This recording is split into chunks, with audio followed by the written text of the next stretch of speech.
माझ्या आजोबांनी लहानपणी सांगितलेली एक गोष्ट सांगते, कदाचित ती तुम्ही ऐकलेली असेलही, पण पुन्हा ऐका. एका वडिलांनी त्याच्या मुलाला एक घड्याळ दिलं. ते त्याच्या वडिलांचं म्हणजे त्यांना मिळालेलं त्यांच्या आजोबांचं वगैरे असेल. 200 वर्ष जुनं ते घड्याळ घेऊन त्या मुलाच्या हातात देताना त्याला सांगतात की एका दागिन्यांवाल्याकडे जा आणि ह्याची किंमत विचार. याला विकायचं नाहीये, पण किंमत विचार आणि परत घेऊन ये.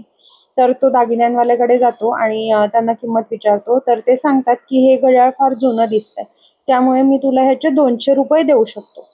तो ते घड्याळ घेऊन वडिलांकडे परत येतो आणि सांगतो की दुकानदाराने मला 200 रुपये किंमत सांगितलेली आहे.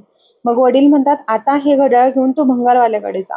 भंगारवाला त्याला त्या घड्याळाचे 15 रुपये सांगतो.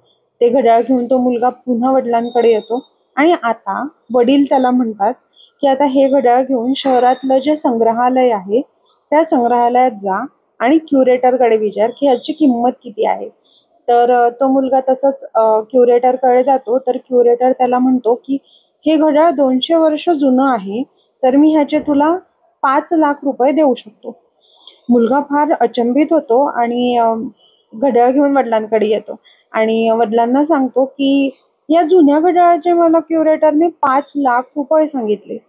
तेव्हा वडील त्याला म्हणतात की मला तुला हेच सांगायचं होतं की योग्य ठिकाणीच आपले योग्य मूल्य आहे. नको तिथे आपली किंमत शोधत बसू नका आणि ज्यांना आपली किंमत माहीत नाही त्यांच्यावर रागवूही नका.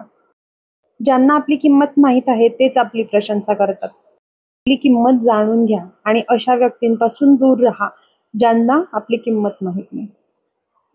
स्टोरी कशी वाटली कमेंट बॉक्समध्ये नक्की कळवा. धन्यवाद. Bye bye.